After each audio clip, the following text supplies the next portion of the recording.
السلام علیکم ناظرین، پاکستان دس ویک میں ہوں آپ کی میزبان بشرا خان۔ جیسا کہ آپ کو معلوم ہے، پاکستان دس ویک میں ہم لیتے ہیں جائزہ سیاسی، کاروباری اور دیگر سرگرمیوں کا۔ اس ہفتے بھی ہم آپ کے لیے لے کر آئے ہیں تازہ اور منفرد رپورٹس۔ سینٹ نے Supreme Court practice and procedure bill منظور کر لیا۔ بل قائمہ کمیٹی کے سپرد کرنے کی اپوزیشن کی تحریک مسترد کر دی گئی۔ تحریک انصاف کے سینیٹرز کا بل کی منظوری کے خلاف احتجاج۔ مزید احوال جانیں گے اس رپورٹ میں۔ سینٹ آف پاکستان نے عدالتی اصلاحات سے متعلق Supreme Court practice and procedure bill 2023 منظور کر لیا۔ سینٹ میں Supreme Court practice and procedure bill قائمہ کمیٹی کے سپرد کرنے کی اپوزیشن کی تحریک مسترد کر دی گئی اور بل فوری طور پر منظور کرنے کی تحریک منظور کی گئی۔ چیئرمین صادق سنجرانی کی زیر صدارت سینٹ کا اجلاس ہوا، جس میں Supreme Court practice and procedures bill پیش کیا گیا۔ بل وزیر قانون اعظم نذیر تارڑ نے ایوان میں پیش کیا، جس کے حق میں 60 اور مخالفت میں 19 ووٹ پڑے۔ تحریک انصاف کے سینیٹرز نے Supreme Court practice and procedure bill 2023 کی مخالفت کی اور احتجاجاً اپنی نشستوں پر کھڑے ہو گئے۔ تحریک انصاف کے سینیٹر نے ہاتھوں میں بینرز اٹھا رکھے تھے۔ اس دوران سینٹ سیکیورٹی نے حکومتی اور اپوزیشن بینچز کے درمیان حصار بنا لیا، جس کے بعد Supreme Court practice and procedure bill منظوری کے لیے پیش کیا گیا۔ پی ٹی آئی سینیٹرز نے عدلیہ پر حملہ نامنظور کے نعرے لگائے۔ سینیٹرز نے چیئرمین ڈائس کا گھیراؤ کیا، جبکہ سینیٹر فیصل جاوید اور سینیٹر بہرامند تنگی کے درمیان ہاتھا پائی ہوئی۔ سینٹ میں اظہار خیال کرتے ہوئے وزیر قانون اعظم نذیر تارڑ نے کہا کہ قوانین میں رد و بدل کی گنجائش رکھنی پڑتی ہے اور قانون ڈٹ کر کھڑا نہیں ہوتا بلکہ رد و بدل سے ممکن ہوتا ہے۔ ایسے کیسز پر سموٹو لیے گئے کہ لوگوں نے دانتوں کے نیچے انگلیاں دبا لیں، لیکن اب چیف جسٹس کے ساتھ 2 سینئر ترین ججز سموٹو کا فیصلہ کریں گے۔ سپریم کورٹ کے تمام ججز برابر ہیں۔ اعظم نذیر تارڑ نے کہا کہ ادارے چلانے کے لیے مختلف رویوں کا سامنا ہے۔ آئین کے آرٹیکل 191 کے تابع پارلیمان آئین میں ترمیم کر سکتی ہے اور آئین کہتا ہے کہ ایک دوسرے کی حدود میں غیر ضروری مداخلت نہ کریں۔ وزیر قانون نے کہا کہ یہ دیرینہ مطالبہ تھا۔ سپریم کورٹ سے آواز آئی کہ فرد واحد کا اختیار نہیں ہونا چاہیے۔ P T I senator Ali Zafar نے کہا کہ بل کمیٹی کے سپرد ہونا چاہیے اور اہم معاملے کو کمیٹی میں نہ بھیجنے کی اپنی حکومت میں بھی مخالفت کرتا تھا۔ بل کے وقت پر اعتراض ہے کیونکہ ابھی اس سے متعلق الیکشن کا کیس سپریم کورٹ کے پاس چل رہا ہے۔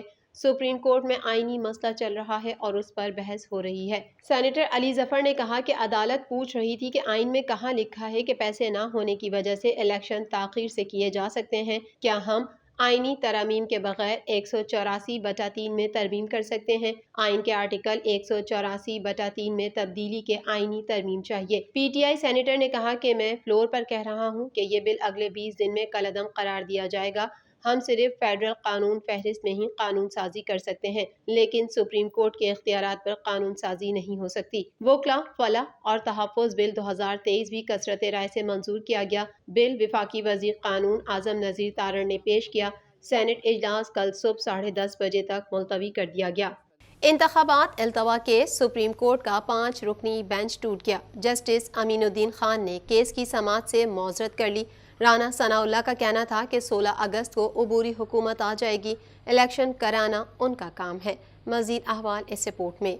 جسٹس جمال مندوخیل کی معذرت کے بعد بینچ ایک بار پھر ٹوٹ گیا ہے۔ گزشتہ روز بھی 5 رکنی بینچ میں شامل جسٹس امین الدین بینچ سے علیحدہ ہو گئے تھے، جس کے بعد آج باقی ججز پر مشتمل بینچ نے کیس کی سماعت کرنا تھی۔ پنجاب اور خیبر پختونخوا اسمبلیوں کے انتخابات ملتوی کرنے کے خلاف کیس کی سماعت کرنے والے 4 رکنی بینچ میں شامل جسٹس جمال مندوخیل نے کیس سننے سے معذرت کر لی ہے۔ میڈیا رپورٹ کے مطابق چیف جسٹس پاکستان کی سربراہی میں 4 رکنی بینچ سماعت کے لیے کمرہ عدالت پہنچا۔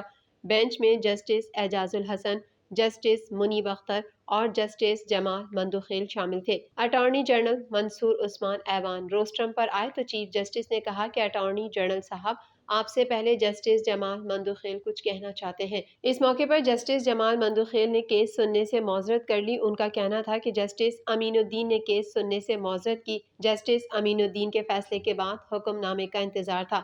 مجھے عدالتی حکم نامہ کل گھر میں موصول ہوا۔ حکم نامے پر میں نے الگ سے نوٹ تحریر کیا ہے۔ اٹارنی جنرل صاحب، آپ اختلافی نوٹ پڑھ کر سنائیں۔ اٹارنی جنرل نے گزشتہ روز کی سماعت کے حکم نامے میں جسٹس جمال مندوخیل کا اختلافی نوٹ پڑھ کر سنایا، جس میں کہا گیا کہ میں بینچ کا ممبر تھا۔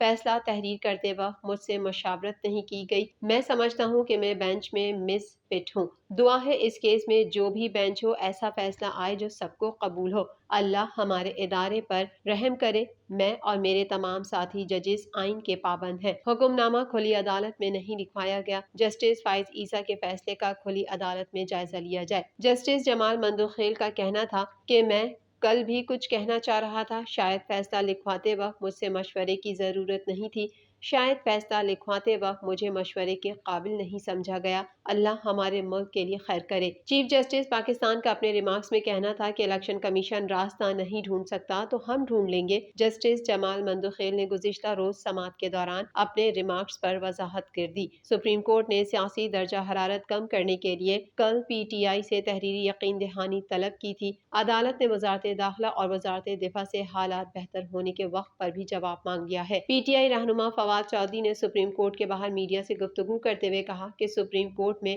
1997 کا ڈرامہ رچایا جا رہا ہے۔ تارڑ فیملی پہلے بھی فور فرنٹ پر تھی اور آج بھی ہے۔ چیف جسٹس کو اس وقت بھی کمزور کیا گیا تھا، آج بھی کیا جا رہا ہے۔ انہوں نے کہا کہ اصل مسئلہ خیبر پختونخوا اور پنجاب کے انتخابات ہیں۔ کے پی کے پنجاب میں انتخابات نہیں ہوتے تو 10 سال تک انتخابات نہیں ہوں گے۔ فواد چودھری کا کہنا تھا کہ پاکستان کے حالات انتہائی خراب ہیں۔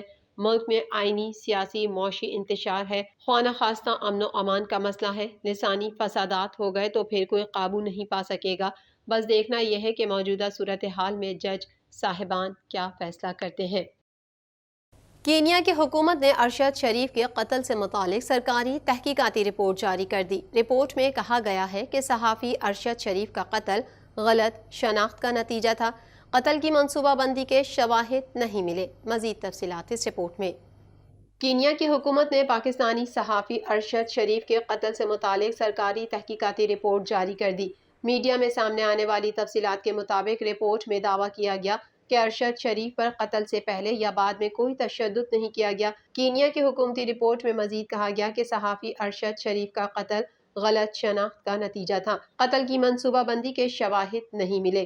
کینیا کی حکومت کی طرف سے جاری کی گئی رپورٹ میں ارشد شریف کی گاڑی سے فائر کیے جانے کا دعویٰ بھی غلط قرار دیا گیا ہے۔ سرکاری رپورٹ تاحال شائع نہیں ہوئی۔ رپورٹ کے مطابق ارشد شریف کی گاڑی پر فائر اس لیے کیا گیا کہ وہ ناکے پر نہیں رکی۔ کینیا کی سرکاری رپورٹ میں لاپرواہی سے فائرنگ کرنے والے 2 افسران کے خلاف کارروائی کی سفارش کی گئی ہے۔ رپورٹ میں ارشد شریف کی گاڑی سے فائر کیے جانے کا دعویٰ بھی غلط قرار دیا گیا۔ حکام نے فائرنگ کرنے والے افسران کے نشے میں ہونے کی ابتدائی رپورٹ کی بھی تردید کی۔ تحقیقات کے لیے کینیا جانے والے 2 پاکستانی افسران عمر شاہد حامد اور اطہر وحید اپنی رپورٹ میں قتل کو منصوبہ بندی کا نتیجہ قرار دے چکے ہیں۔ شہریوں کو مفت آٹا عزت و تکریم کے ساتھ ملنے کا دعویٰ ہوا ہو گیا۔ شہر میں مفت آٹا اسکیم کا 12واں روز، شہریوں کے لیے انتظامات بہتر نہ ہو سکے۔ مفت آٹے کے حصول کے لیے بزرگ، مرد، خواتین اور بچے لائنوں میں کھڑے خوار ہونے لگے۔ مزید احوال جانتے ہیں اس رپورٹ میں۔ ملک کے مختلف شہروں میں مفت آٹا اسکیم کا 12واں روز ہے، مگر انتظامیہ تاحال مفت آٹے کے لیے انتظامات بہتر نہ کر سکی۔ شہریوں کو مفت آٹا عزت و تکریم کے ساتھ ملنے کا دعویٰ ہوا ہو گیا۔ فری آٹے کے حصول کے لیے بزرگ، مرد، خواتین اور بچے لائنوں میں کھڑے خوار ہونے لگے۔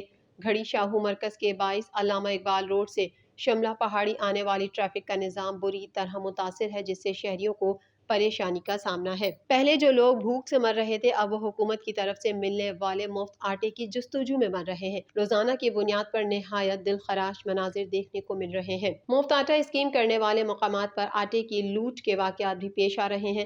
خیبر پختونخوا کے شہروں پشاور، ڈیرہ اسماعیل خان اور اورکزئی میں لوگ آٹے سے لدے ہوئے ٹرکوں سے تھیلے زبردستی اٹھا کر لے گئے۔ پشاور کے علاقے ہزار خوانی میں تو لوگ اتنے مشتعل نظر آئے کہ وہ آٹے کا تھیلا لانے والے ٹرک پر چڑھ گئے۔ شہریوں کا کہنا ہے کہ آٹے کے حصول کے لیے 3 گھنٹے بعد باری آتی ہے۔ مفت آٹا خوار ہو کر مل رہا ہے۔ ایک تھیلے کے لیے کبھی کہتے ہیں تم اہل نہیں، کبھی کہتے ہیں اب اہل ہو گئے ہو۔ اہل اور نا اہل کی یہاں اس طرح سے آواز آتی ہے جیسے ہم چور ہیں۔ نگراں وزیر اعلیٰ پنجاب سے درخواست ہے کہ بیٹھنے کا انتظام کروائیں۔ خبروں کے سلسلے کو مزید آگے بڑھائیں گے، مگر یہاں وقت ہوا ہے ایک بریک کا۔